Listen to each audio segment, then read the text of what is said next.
কোয়েলের জন্য 16 দিন পরে, 16 দিন অবধি আপনার 65, 55 বা 45 এরকম রাখলেই হয়।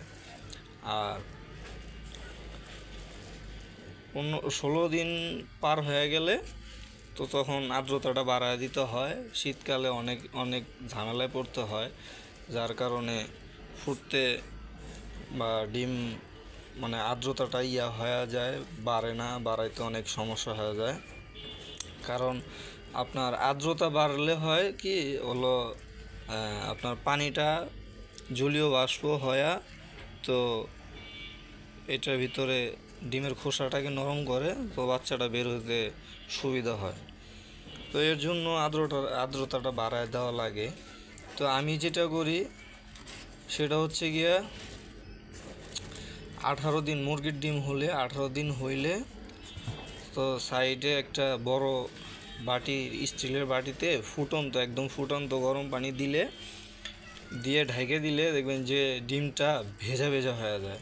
তো এই আর্দ্রতাটাই মানে জলীয় বাষ্প হয়ে, পানিটা জলীয় বাষ্প হয়ে ডিমের গায়ে যা লাগে, ডিমগুলো একদম ভিজে মানে নরম হয়ে যায়। তখন দেখবেন যে বাচ্চাগুলো বের হতে অনেক সুবিধা হয়, আর তাড়াতাড়ি বাচ্চাগুলো বের হয়ে যায়।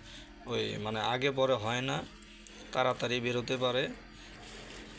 কোয়েলের ক্ষেত্রেও এইটা, মুরগির ক্ষেত্রেও এইটা। তো সহজেই বাড়ানো যায়। আর হচ্ছে গিয়া কমাইতে চাইলে তো মানে ঠান্ডা রাখতে হবে এই। আর যখনই বাড়াতে যাবেন তখন দেখবেন যে সাইডে কোনো দিক দিয়ে বাতাস ঢোকে কিনা। আমি হচ্ছে গিয়া এই সাইডে, ফ্যানের সাইড দিয়ে কিছু ফুটো দিয়েছিলাম, যাতে অক্সিজেনের জন্য, যাতে ভিতরে ঠান্ডা হাওয়া আসতে পারে। তো বেশি ঠান্ডা হাওয়া আসলে আপনার পানিটা যে দিবেন তাড়াতাড়ি করে ওটা ঠান্ডা হয়ে যায়, তো যার ফলে বারবার দিতে হয় গরম পানিটা। আমি দিনের ভিতরে 3বার দিলেই বাচ্চাগুলো বের হয়ে যায় তাড়াতাড়ি।